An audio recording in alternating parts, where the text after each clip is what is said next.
C'est la dernière séance. Les jeunes skippers de l'association AP4 amènent leurs optimistes en base. Le stage de voile des vacances s'achève ainsi ce matin, après une semaine de sorties en mer. Entre Montravel et les Gosselins, toutefois, ces derniers jours, un voile brun recouvre la plage et s'amoncelle jusqu'à former parfois des bancs flottant à la surface de l'eau.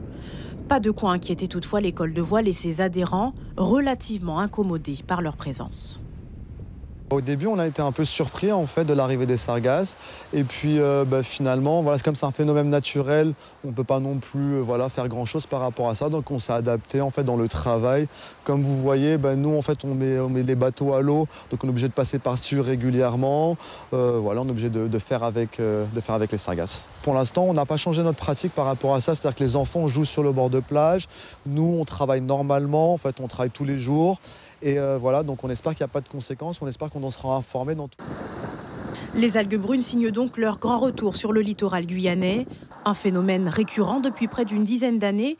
Visé par des études sanitaires aux Antilles, ces sargasses ne seraient pas sans risque pour l'homme, mais selon les autorités sanitaires, elles restent inoffensives.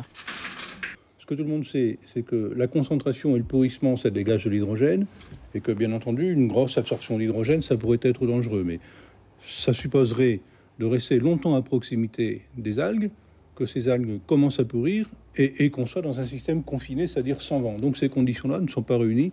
Ça veut dire que pour l'instant, il n'y a pas de danger. On est incommodé, c'est désagréable, c'est pas esthétique, mais pour l'instant, il n'y a pas de danger. Maintenant, une fois qu'on a dit ça, moi j'ai deux responsabilités. La première, c'est d'être à l'affût de tout ce qu'on appelle les risques environnementaux, c'est-à-dire tout ce qui peut altérer la santé des gens. Donc on surveille le sujet de très près.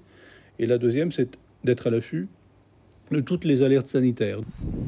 De nouvelles études doivent être conduites pour cerner davantage leur impact sur la santé. La première victime des sargasses reste pour l'heure la filière pêche.